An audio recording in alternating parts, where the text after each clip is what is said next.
Hello out there, I'm the oldest nerd. Today we're talking about the final 3 episodes of Andor.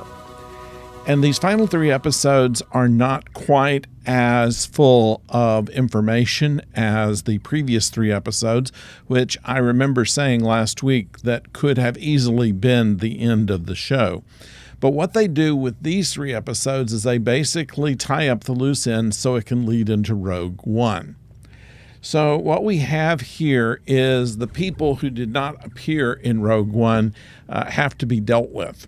And Luthen, who began the entire idea of an organized rebellion, there were already people out there who were trying to establish enclaves against the Empire, Saw and the group of rebels on Yavin. And with the help of Luthen, despite the fact that he wasn't terribly appreciated, especially from Bail Organa, we have Luthen being basically the brains of the outfit, Clea being the communications arm of it all, Mon Mothma being the money, and everybody else playing kind of a supporting role to all of that. Then, of course, on the Empire side, we have the various people, the Emperor who's never seen, Tarkin, and the other mid-level people, which include Dedra. And Dedra making it an ambitious push to try to find out who Axis is. And she finally figures out that it is Luthen and goes and confronts him. Unfortunately, when you have a imperial organization like that, they are naturally suspicious of everybody, and she does not cover her right flank very well. She decides to go and face Luthen alone.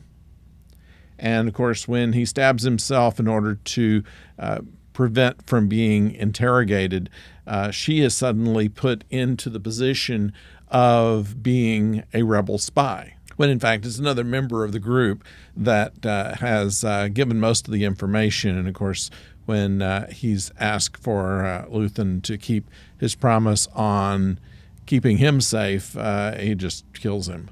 Because of the fact that Dedra was kind of sloppy, she had all kind of files that she shouldn't have had. She had information perhaps that she shouldn't have had, and it made everything circumstantially look like it was her fault, including the death of Luthen. The fact that she didn't back herself up with other soldiers that could have confirmed her side of the story. So that was part of the problem there, and nothing ended up real good for her, even though she had a hand in how they were almost caught. And we find out that her fate at the end of all of this is being in a small cell in an Imperial prison.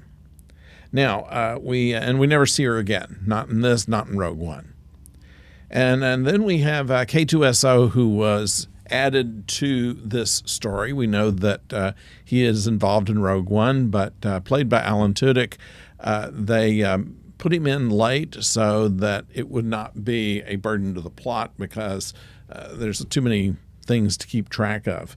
But amazing what someone who's providing just the voice and the body language and the eye movement that's done in the CG K2SO, Alan Tudyk is able to put forth his unique sense of humor, and even in fairly straight lines, he can make them funny.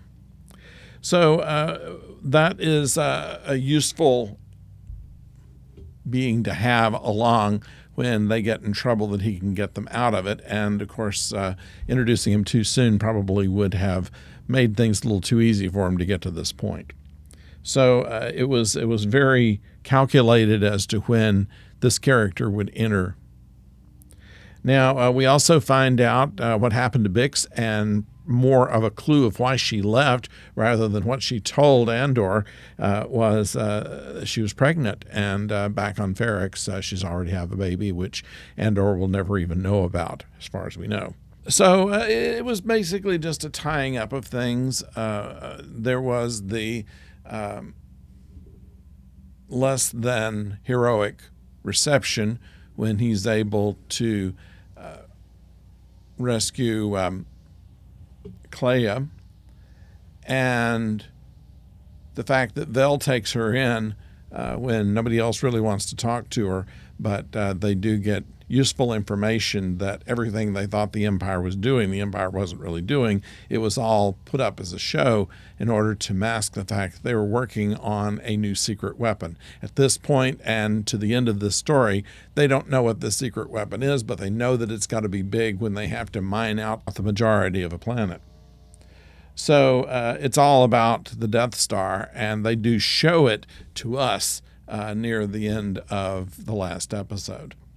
So it's what puts us in ready for Rogue One. Rogue One is where they get the plans to the Death Star in order to make it to the New Hope chapter of the Star Wars movies, or rather the first Star Wars movie in my way.